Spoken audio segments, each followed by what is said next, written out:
Two men, one ring. One night in the sweltering heart of Africa that didn't just change boxing. It shattered souls, rewrote destinies, and forged a brotherhood from the ashes of hatred. But 40 years later, George Foreman uttered words so raw, so unfiltered, they detonated like a bomb in the boxing world. Ali diehards erupted in fury. Social media burned. Even the ghost of the greatest seemed to rise from the grave, eyes wide. Did he really just confess that?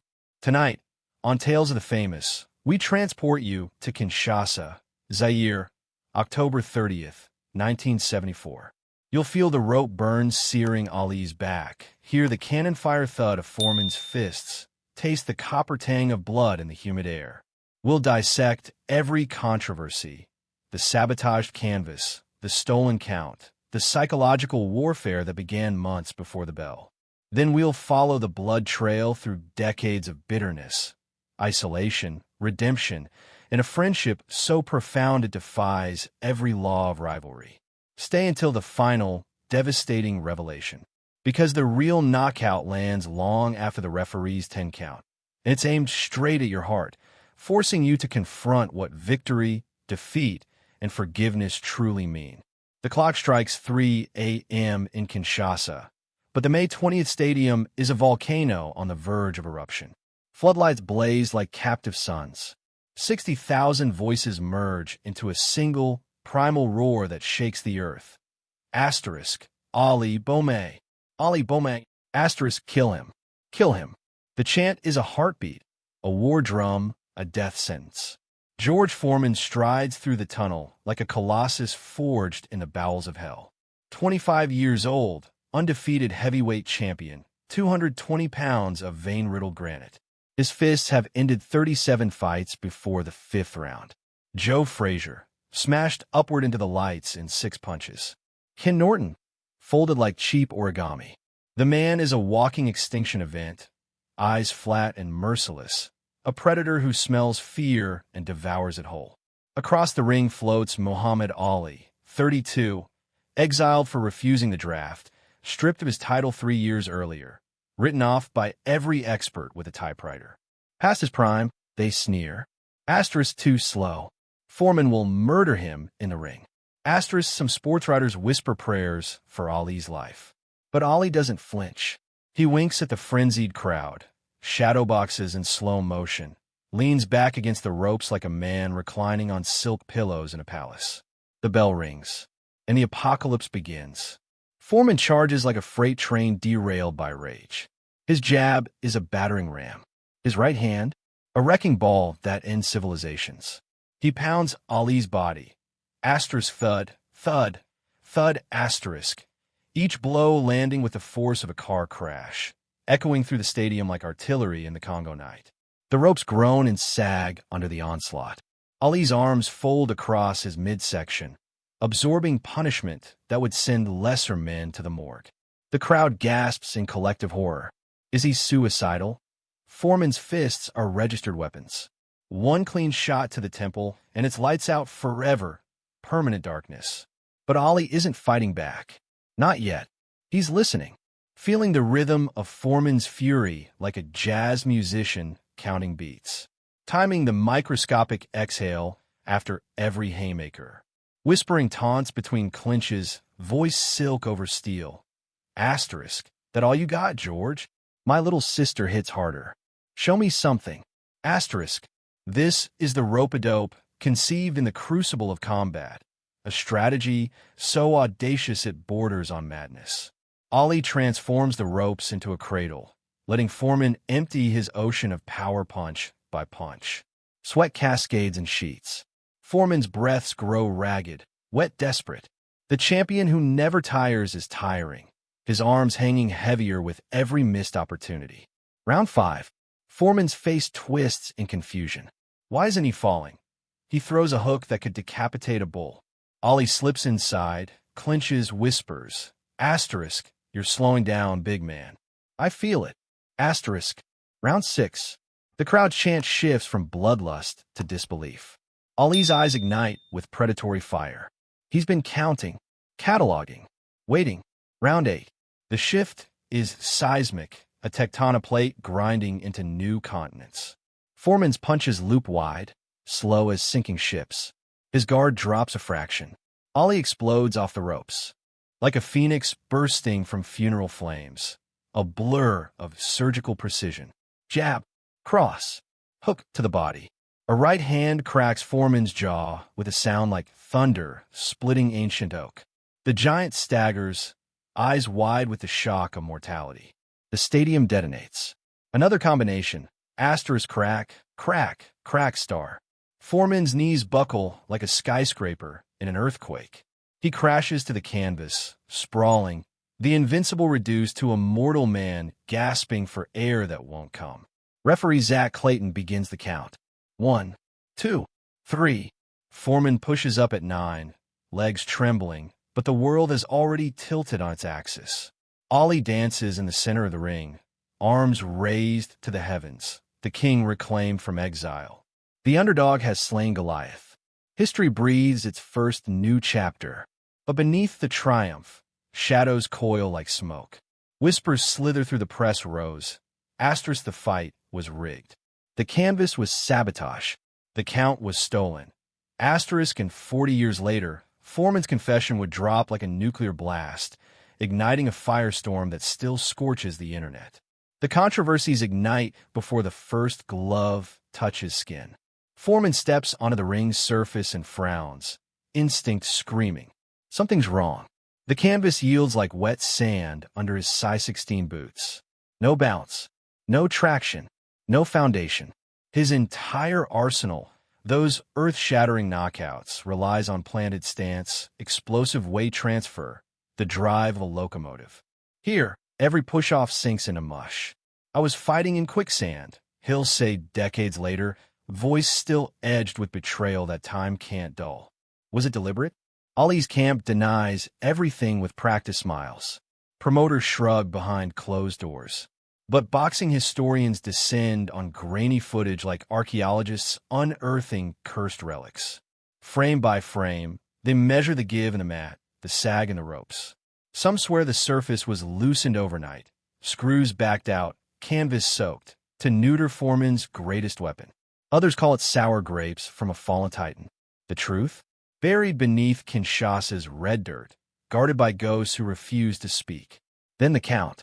Foreman hits the deck, dazed but not unconscious, the world spinning like a carnival ride gone wrong. Zach Clayton's arms blur in the floodlights. 1, 2, 3. Too fast, Foreman insists through clenched teeth. Asterisk, I was up at 8. He stole seconds from my legacy. Asterisk analysts freeze-frame the tape until pixels scream. Some clocks show a 9-count stretched to 11 seconds. Others see only exhaustion, a man drained by his own fury. The debate rages in dusty gyms, online forums, barbershop arguments, a ghost that refuses to rest, haunting highlight reels forever. But the deepest wound isn't physical. It's psychological, a dagger twisted slowly over months. Ali's mind games begin the moment the fight is signed. Press conferences become gladiatorial theater. Ali mocks Foreman's style in poetic venom. Asterisk slow, clumsy, robotic, like a big wind-up toy. Asterisk he calls him an amateur, claims his knockouts were against hand-picked tomato cans. Asterisk George can't think. He's a big dummy with a big punch. Asterisk Foreman, accustomed to being the boogeyman who breaks spirits before gloves touch, bristles like a bull taunted by a matador. The barbs burrow under his skin like parasitic worms.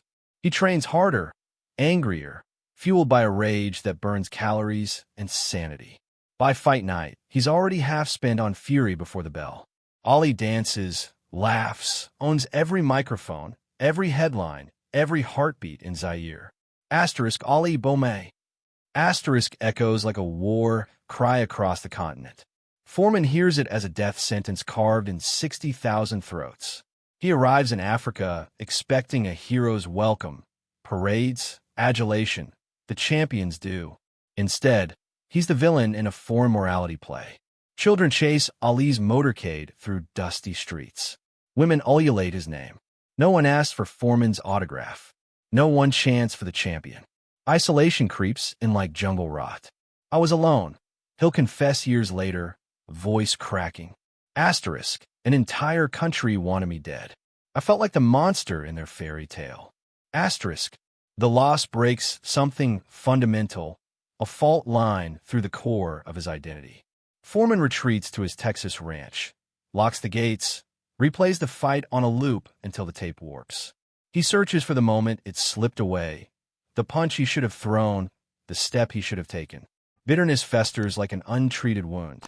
He dreams of rematches, of redemption by destruction, of erasing the nightmare with a single, apocalyptic right hand. But time is a patient sculptor, chiseling away pride one grain at a time. In 1981, 7 years after the fall, a reporter visits the ranch under a blood-red sunset. The question is simple, almost gentle. Asterisk, what happened in Africa, George? Asterisk, Foreman stares at the horizon where the sky bleeds into the plains. The words come slow, like pulling rusted nails from old wood. Asterisk, I lost. He beat me, fair and square. Asterisk, no excuses about the canvas. No stolen seconds. No heat. No crowd. No rope-a-dope trickery. Just truth, naked and terrible. The dam breaks.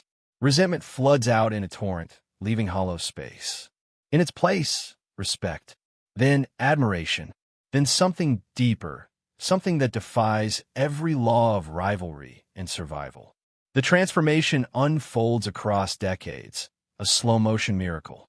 Foreman watches Ollie battle Parkinson's, the dancer who once floated like a butterfly reduced to tremors that shake his legendary frame.